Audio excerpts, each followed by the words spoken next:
Welcome back to Never Ending DIY, everybody. Today we're tackling our 35-ton County Line log splitter.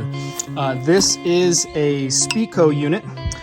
Front seals have gone out on it, so we're going to go ahead and we're going to disassemble the cylinder and pull that guy out. I got really bad news for you guys. Speco no longer makes the seal kit for this. Not sure what the motivation behind that was, but I've called around, I've called to several different places, and the best thing that I have to do is to pull that cylinder out and pull the seals off and go down to a local hydraulic shop and get them to match those up. So that's really kind of a bummer. I'm sorry to say that, but at least we're going to start tackling this guy. Let's get started. We are going to start by unbolting the head, rotating the cylinder up a little bit and pulling that out.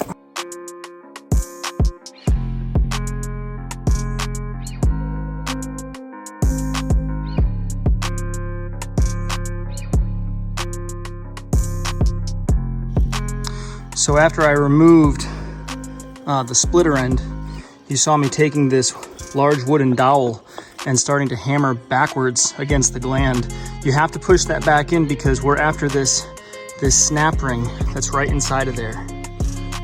Right here. Goes all the way around. You have to push this back. Please don't use metal tools. Go get a wooden dowel and a dead blow hammer. This one's made out of rubber, so there's absolutely no fouling on this shaft. You don't want to scar it up or foul it up because as soon as you put new seals in there, it's going to rip it out. So we're going to remove that ring, and I'm going to see if I can use hydraulic pressure to push this guy out. See how it goes.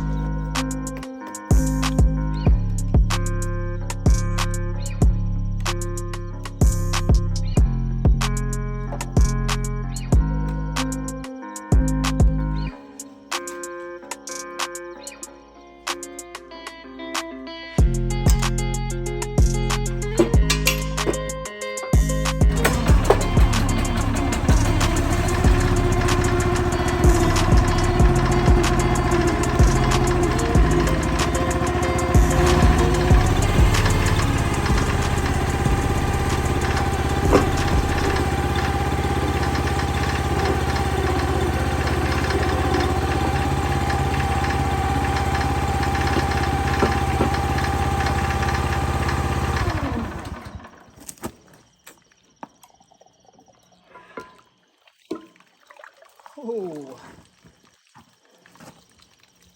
Whoa.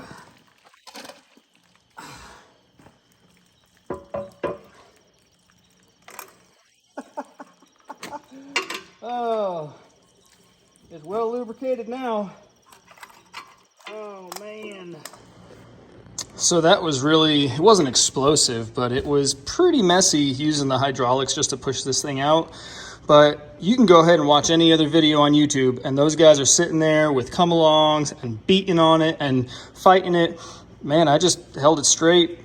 I made a mess, but now I've got a good reason to clean off my log splitter. So here's the cylinder. I'm actually gonna bring this entire thing down to my local city, local hydraulic shop, and you've got seals here and here. There looks like there's 2 seals right here, and this gland, I'm sorry, I'm holding it. This gland slides up and off. Shouldn't need to beat it at all. And in here, those blues are your wipers. And I'm trying to figure out exactly, there's another seal in there. I'm trying to figure out exactly which one failed, but don't see any one smoking gun, but it was leaking. So I'm gonna clean this up really nice. I'm gonna make sure that I protect this at all costs, get it wrapped up, put it in the car, and once I have my seals, we'll go ahead and reinstall. So we went down to the hydraulic shop and they got us our seals. It was $24 for all the seals on this gland, and the guy in the shop even took the time just to take the old ones out and put the new ones in. Super nice. So find a good shop that you like, and they should be able to take care of you. Now, what we're gonna do is we're gonna clean up the end of this shaft, make sure there's no debris on there. We're gonna lubricate it, and we're gonna get the gland back in, and then we're gonna start working this shaft back into the cylinder.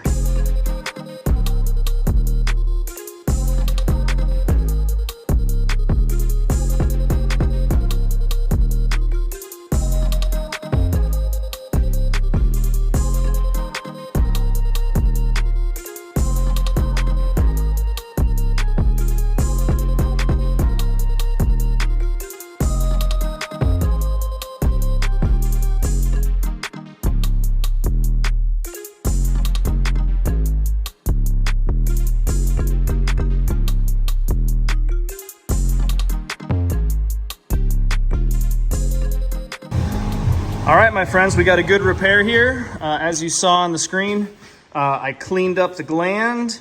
I cleaned up the cylinder where everything enters in. I added a little bit of automotive grease so that way everything would just kind of fit back in there. When I first put the end of the rod in, I used my rubber mallet and I tried to keep it straight and just tapped it back in. And then once the back of the rod was past this fill port for the hydraulic, then I set my gland back in there and tapped it back, got my retaining ring in, filled up my hydraulic fluid, and then again turned it on and used the hydraulics to push this forward into place. And then I cycled it several times back and forth.